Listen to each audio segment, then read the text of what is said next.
नमस्कार दोस्तों। हमारी आज की कहानी है अधिकारों की रक्षा। सुबह सुबह ममता जी चाय लेकर धूप में बैठी ही थी कि तभी उनकी बेटी मेघा का फोन आ गया।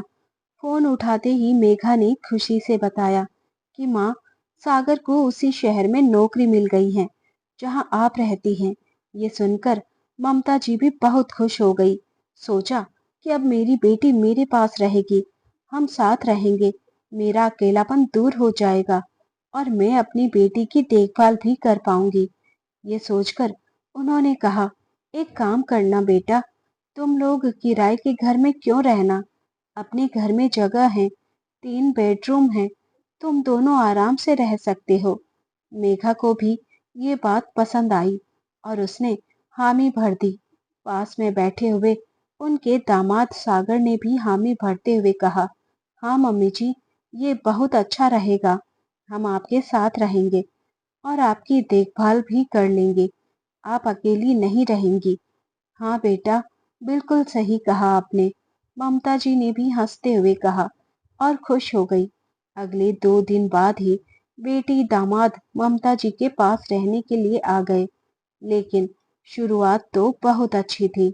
जब वो दोनों उनके घर आए तो ममता जी को लगा कि उनकी जिंदगी में फिर से रंग भर गए हैं। घर में रौनक आ गई थी। सुबह उठकर सबके लिए नाश्ता बनाना, साथ में खाना खाना, शाम को बातें करना, ये सब उन्हें बहुत अच्छा लगता था। ममता जी घर के सारे खर्चों में उनकी मदद करती। बिजली का बिल, पानी का बिल, राशन का खर्चा, सब कुछ उन्होंने उठाया। ये सोचकर कि वो दोनों नई जिंदगी शुरू कर रहे हैं, उन्हें पैसे बचाने चाहिए, उनका भविष्य बनना चाहिए।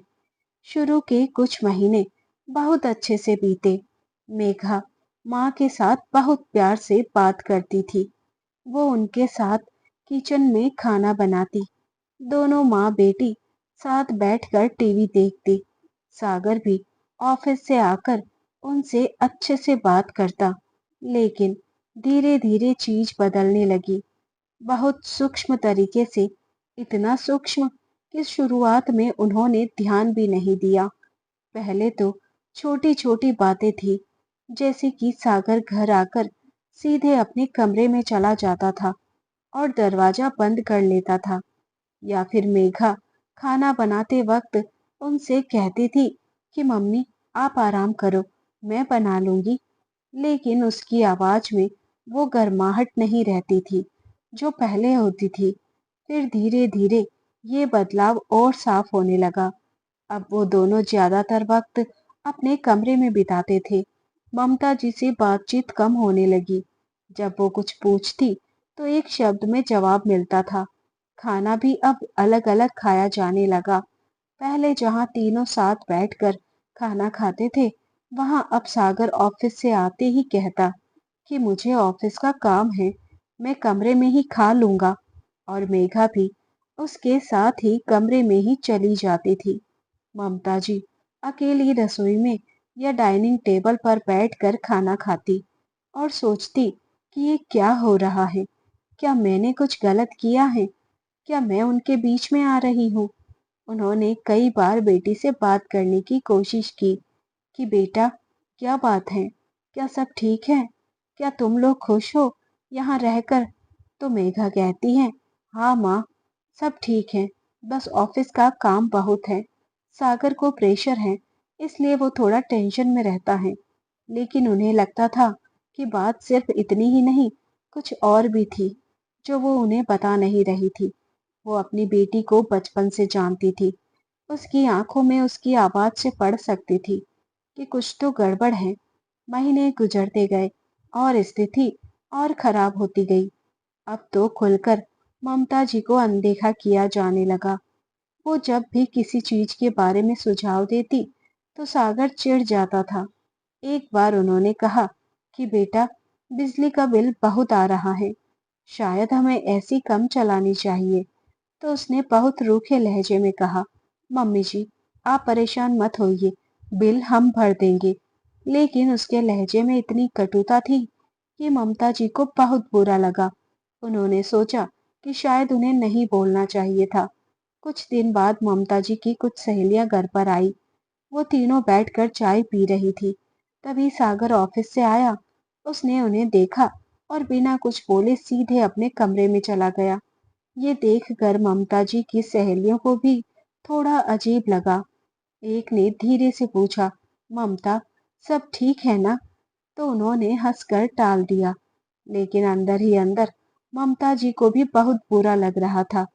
जब उनकी सहेलियां चली गई तो मेघा उनके पास आई और बोली, मम्मी, अब से अगर कोई आना चाहे तो पहले बता दिया करो। सागर को डिस्टरबेंस पसंद नहीं है। बेटी के मुंह से ये सुनकर ममता जी को लगा जैसे किसी ने उनके सीने में छुरा घुसा दिया हो। ये उनका अपना घर था और अपने ही घर में किसी को बुलाने के लिए परमिशन लेनी पड़ रही थी। इसके बाद उन्होंने अपनी सहेलियों को घर पर बुलाना ही बंद कर दिया। वो उनसे बाहर कहीं पार्क में मिलने लगी। उन्हें लगा कि शायद यही सही है। शायद इस तरह से घर में शांति बनी रहेगी। लेकिन शांति नहीं, बल्कि और तनाव बढ़ता गया। अब उन्हें साफ महसूस हो रहा था कि वो अपने ही घर में एक बोझ बन गई हैं। उनकी मौजूदगी बेटी दामाद को परेशान करती थी। उनका बोलना उन्हें अच्छा नहीं लगता था।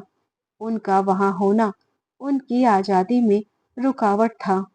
एक दिन ममता जी किचन में बर्तन धो रही थी और बेटी दामाद अपने कमरे में बातें कर रहे थे। पहले तो उन्होंने ध्यान नहीं दिया, लेकिन फिर उन्हें अपना नाम सुनाई दिया।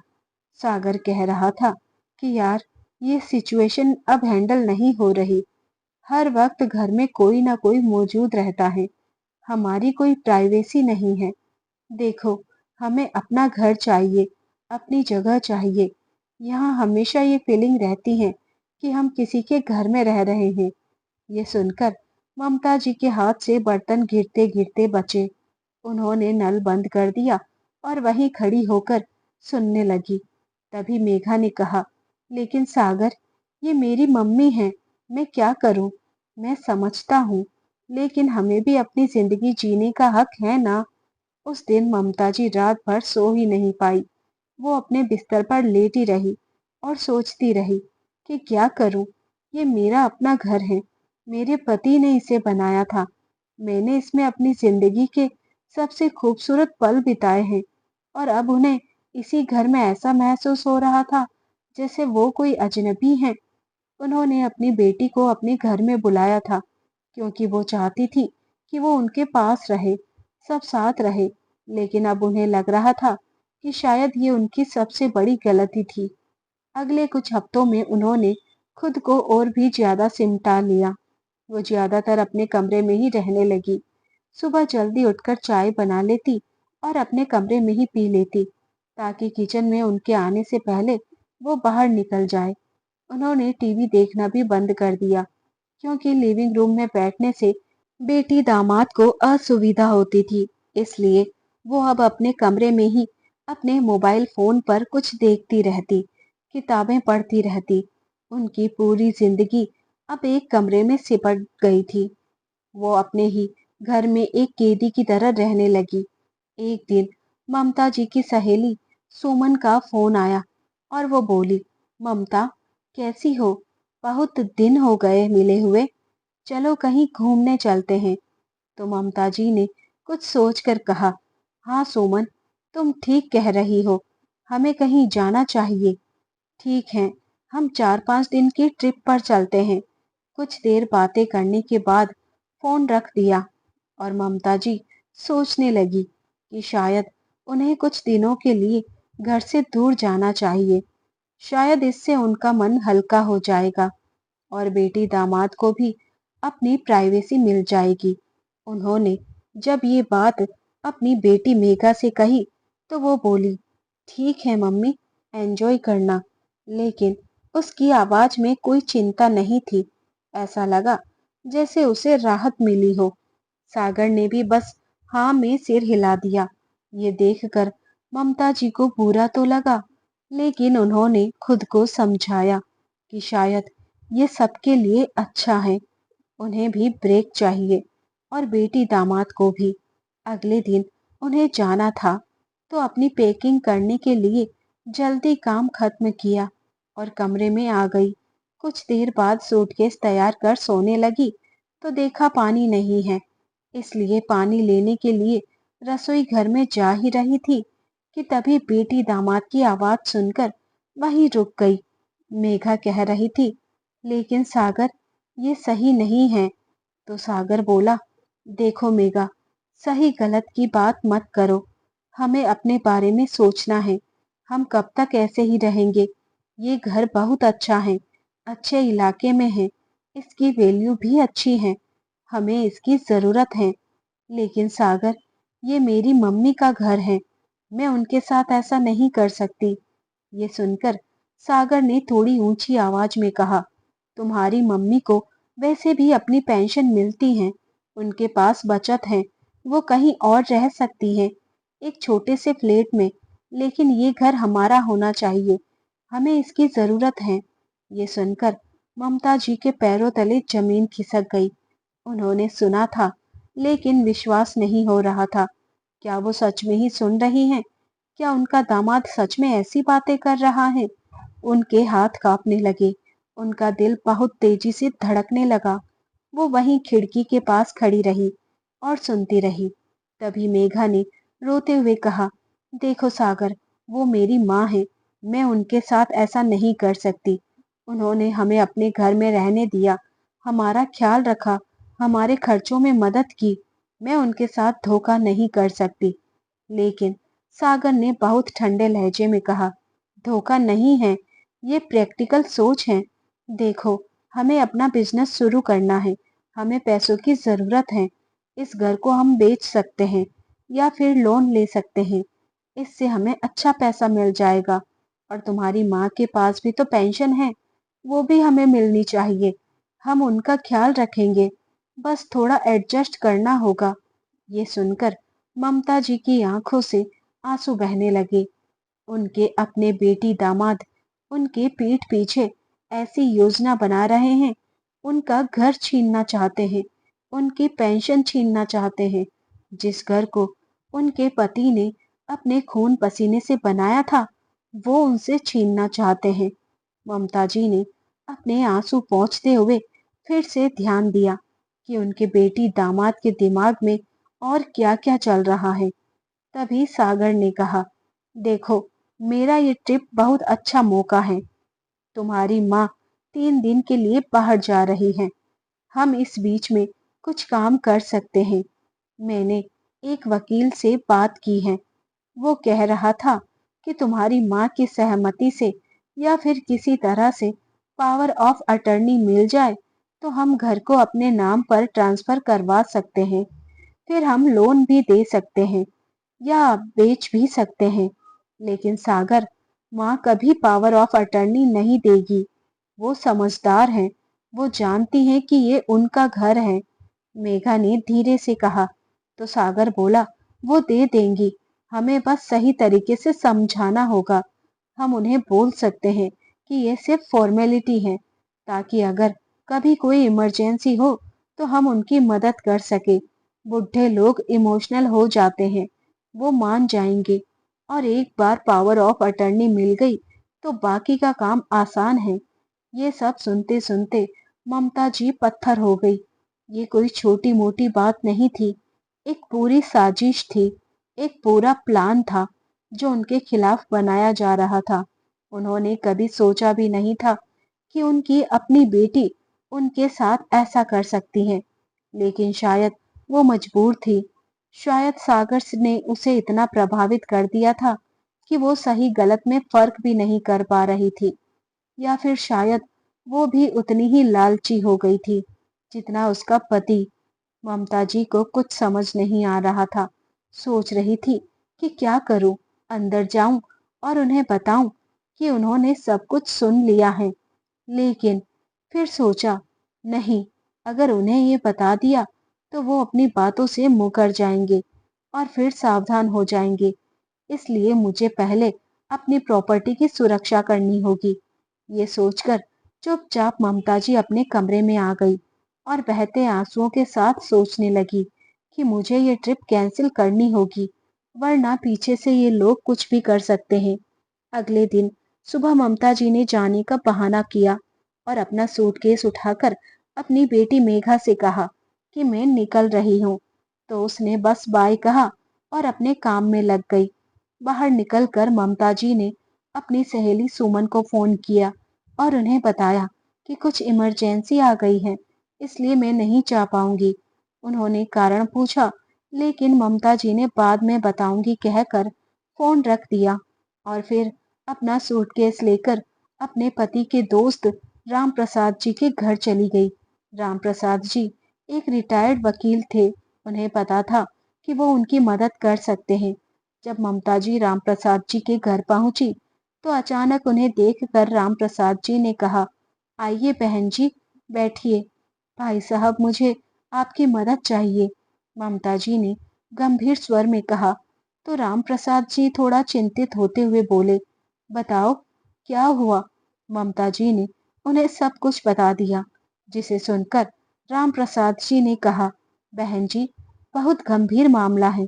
अच्छा हुआ आपने मुझे बताया। अब हमें तुरंत कुछ कदम उठाने होंगे। सबसे पहले तुम्हें अपनी प्रॉपर्टी को सुरक्षित करना होगा। तुम्हारे घर के कागजात कहाँ हैं? मेरे बैंक लॉकर में, ममता जी ने कहा। तो राम प्रसाद जी बोले, ये तो अच्छी बात है, लेकिन हमें ये भी सुनिश्चित करना होगा कि कोई बिना तुम्हारी जानकारी के तुम्हारी प्रॉपर्टी के साथ कुछ कर ना सके। मैं कल सुबह रजिस्ट्रार ऑफिस में एक नोटिस दर्ज करवाऊंगा कि तुम्हारी प्रॉपर्टी पर कोई भी ट्रांजैक्शन सिर्फ तुम्हारी सीधी उपस्थिति में ही हो सकता है। इससे अगर कोई पावर ऑफ अटर्नी या किसी और तरीके से कुछ भी करने की कोशिश करेगा तो वो नहीं हो पाएगा।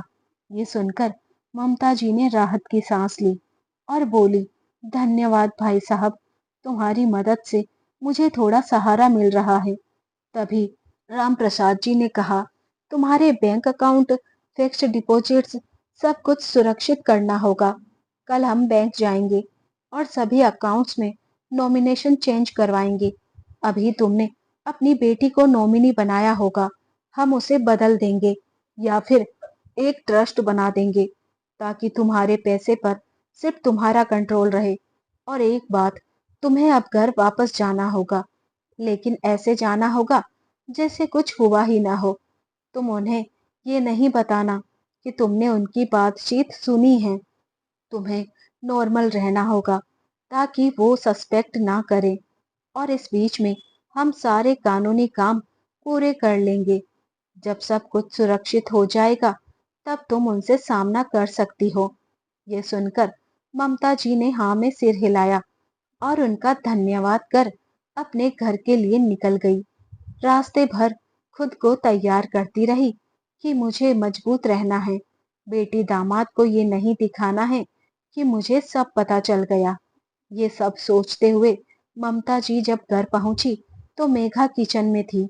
उसने अचानक ममता जी को देखा तो बोली, मम्मी, आप वापस कैसे? ट्रिप कैंसिल हो गई क्या? ममता जी ने मुस्कुराते हुए कहा, हाँ बेटा, सुमन की तबीयत खराब हो गई, इसलिए हमने सोचा कि अगली बार चलेंगे। ओह, चलो कोई बात नहीं, अगली बार चली जाना, मेघा ने थोड़ा निराश होते हुए कहा। ममता जी ने हाँ में सिर हिलाया और अपने कमरे में चली गई और अपने बिस्तर पर बैठकर सोचने लगी कि अगले कुछ दिन कैसे बीतेंगे। इनके सामने ऐसे रहना होगा जैसे उन्हें कुछ पता ही नहीं। अगले दिन सुबह उन्होंने राम प्रसाद जी को फोन किया और रजिस्टर्ड ऑफिस गए। राम प्रसाद जी ने वहां एक नोटिस दर्ज करवाया कि उनकी प्रॉपर्टी पर कोई भी काम सिर्फ ममता जी की उपस्थिति में ही हो। किसी भी पावर ऑफ अटर्नी या प्रतिनिधि को अधिकार नहीं है। इस नोटिस की कॉपी उन्होंने अपने पास रख ली। फिर वे बैंक गए और ममता जी ने अपने सभी अकाउंट्स में नॉमिनेशन बदलवा दिया। पहले जहां बेटी नॉमिनी थी, अब उन्होंने एक ट्रस्ट को नॉमिनी बना दिया और बैंक मैनेजर को स्पष्ट निर्देश दिया कि कोई भी बड़ा ट्रांजैक्शन सिर्फ मेरी उपस्थिति में ही हो सकता है। बैंक मैनेजर, जो उन्हें कई सालों से जानते थे, उसने कहा, मैम, क्या हुआ, सब ठीक तो हैं? आप अचानक इतने सारे बदलाव क्यों कर रही है? उन्होंने उसे संक्षेप में बताया कि कुछ पारिवारिक समस्याएं हैं और मैं अपनी सुरक्षा के लिए कदम उठा रही हूँ। मैनेजर ने समझदारी दिखाई और कहा, मैम, कोई भी बिना आपकी जानकारी के कुछ भी नहीं कर सकता। ये सुनकर ममता जी को थोड़ी राहत मिली कि कम से कम उनकी संपत्ति अब सुरक्षित है। घर वापस आने के बाद उन्होंने सामान्य रूप से व्यवहार करने की कोशिश की। वो किचन में जाती, खाना बनाती, मेघा से बातें करती, सागर से भी ऑफिस से आता तो उससे भी नॉर्मल बातचीत करती, लेकिन अंदर ही अंदर उनका दिल टूट रहा था। कुछ दिनों बाद एक शाम सागर ने कहा, मम्मी जी, मैं आपसे कुछ बात करना चाहता हूँ। हाँ बोलो बेटा। देखिए, मैं और मेघा एक बिजनेस शुरू करने के बारे में सोच रहे हैं, लेकिन उसके लिए हमें थोड़े पैसों की जरूरत है। तो मैं सोच रहा था कि क्या आप हमारी मदद कर सकती हैं? तो ममता जी ने बहुत ही शांत लहजे में कहा, कितने पैसे की जरूरत है बेटा? मम्मी जी, अगर आप 5 लाख रुपए दे सके तो बहुत अच्छा रहेगा। हम इस बिजनेस में इन्वेस्ट करेंगे और जब बिजनेस चलने लगेगा तो आपको ब्याज के साथ वापस कर देंगे। ममता जी ने कहा, मुझे सोचना होगा, ये बड़ी रकम है।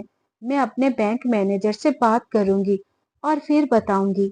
सागर के चेहरे पर थोड़ी निराशा दिखी, लेकिन उसने कहा, ठीक है मम्मी जी, आप सोच लीजिए, लेकिन जल्दी बताइएगा क्योंकि हमारे पास समय कम है।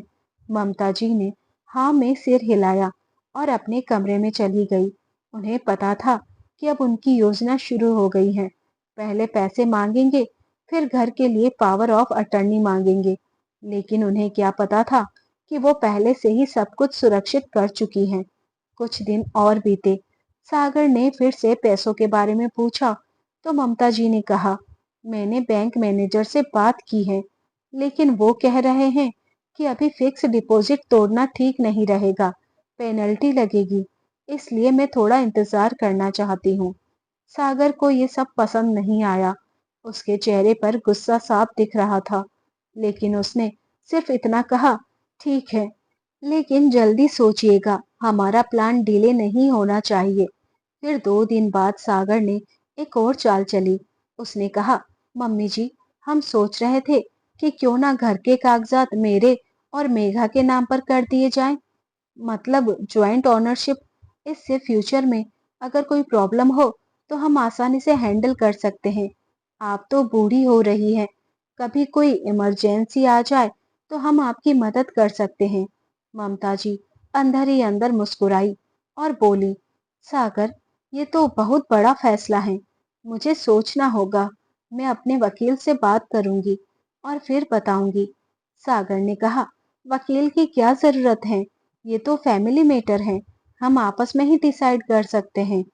नहीं बेटा, घर के कागजात बहुत इम्पोर्टेंट होते हैं। मैं बिना वकील की सलाह के कोई फैसला नहीं लूंगी।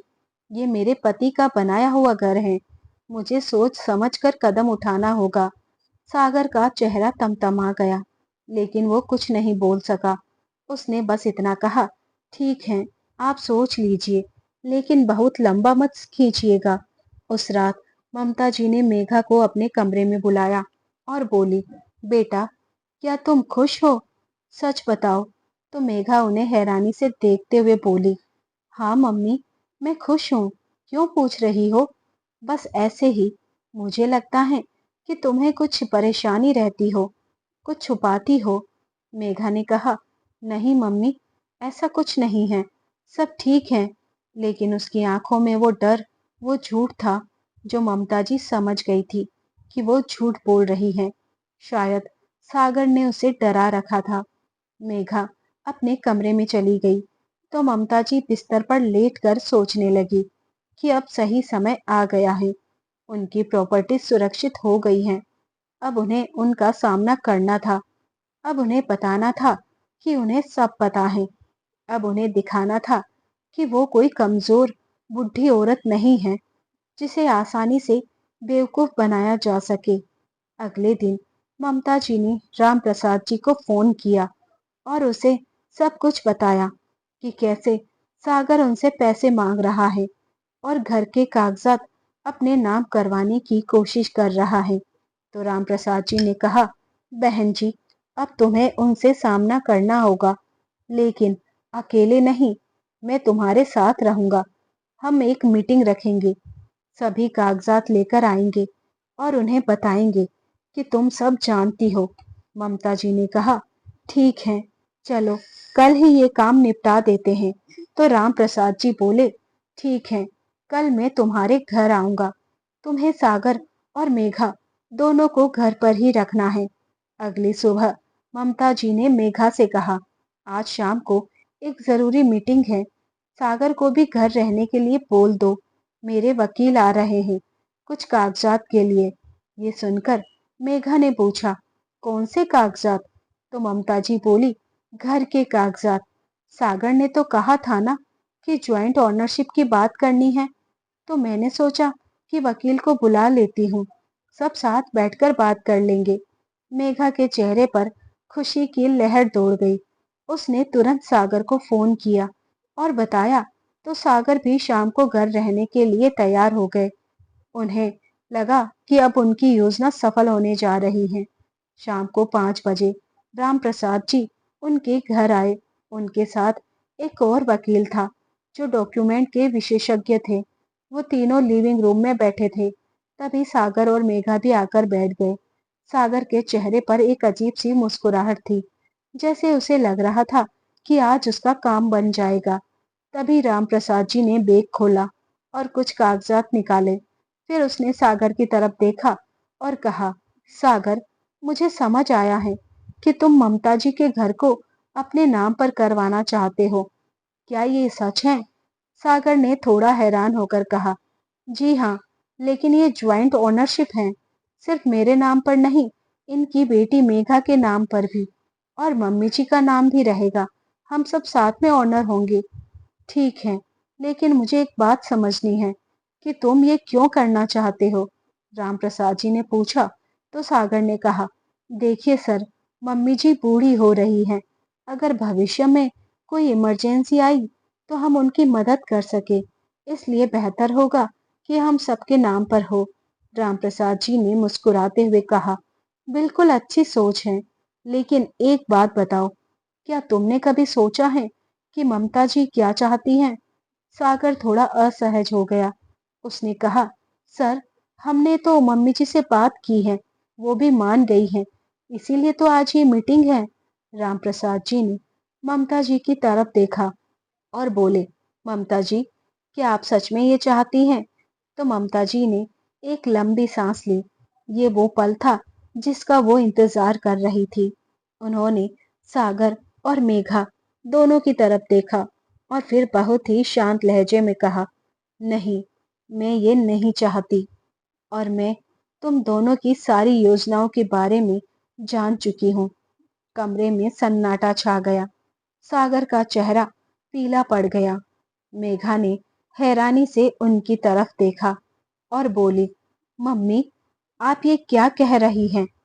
मैं बिल्कुल सही कह रही हूँ बेटी। मेरे ट्रिप पर जाने से पहली रात मैंने तुम दोनों की बातचीत सुन ली थी। कैसे तुम मेरा घर लेना चाहते थे, मुझे एक छोटे से फ्लैट में भेजना चाहते थे। सागर उठ खड़ा हुआ। उसने कहा, ये गलतफहमी है मम्मी जी, आपने कुछ गलत सुना होगा। हम तो बस आपकी भलाई के लिए सोच रहे थे। तो ममता जी ने उसकी बात काटते हुए कहा, गलतफहमी नहीं है बेटा, मैंने साफ साफ सुना था। तुमने कहा था कि बूढ़े लोग इमोशनल होते हैं, उन्हें पावर ऑफ अटर्नी दिलवा लेंगे, फिर घर अपने नाम कर लेंगे, बिजनेस के लिए उनकी बचत ले लेंगे। ये सब तुम्हारे ही शब्द थे सागर। सागर का चेहरा तमतमा गया। उसने गुस्से में कहा कि तो क्या हुआ, ये घर वैसे भी मेघा का ही तो है। आप तो बूढ़ी हो, आपको इतने बड़े घर की क्या जरूरत है? छोटे फ्लैट में भी आराम से रह सकती हो।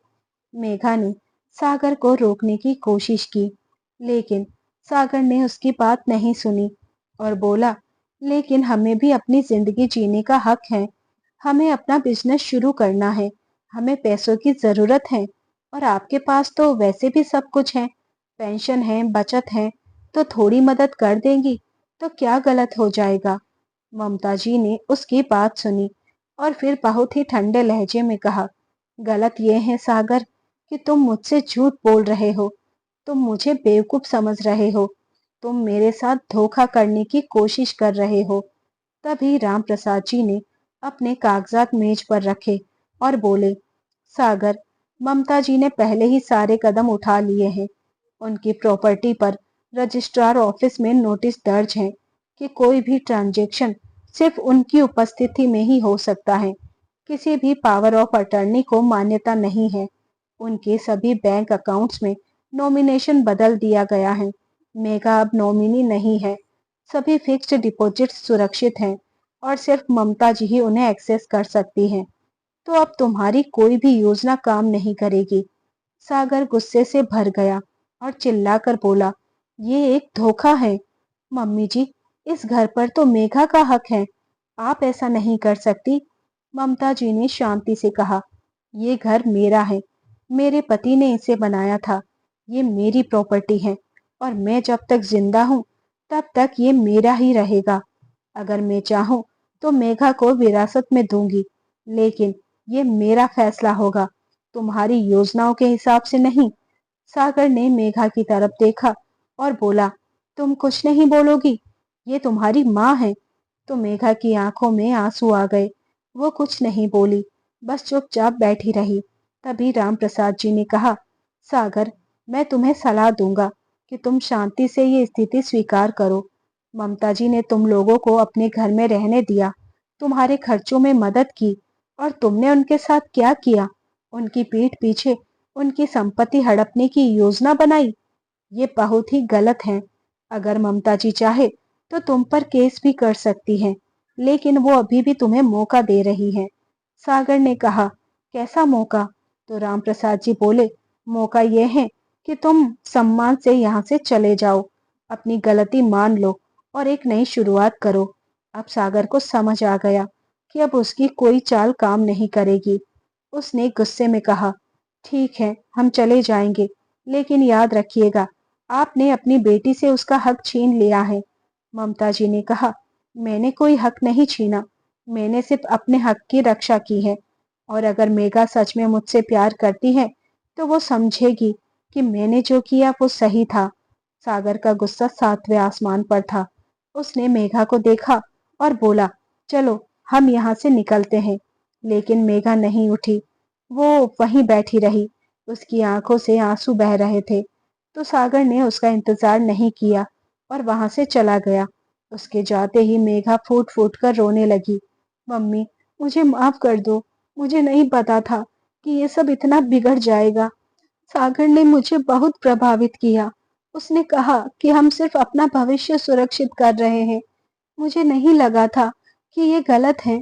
ममता जी ने मेघा के सिर पर हाथ रखा और बोली, बेटा, मैं समझती हूँ कि तुम मुश्किल स्थिति में थी, लेकिन तुम्हें अपने पति के साथ खड़ा होने से पहले सही गलत का फर्क समझना चाहिए था।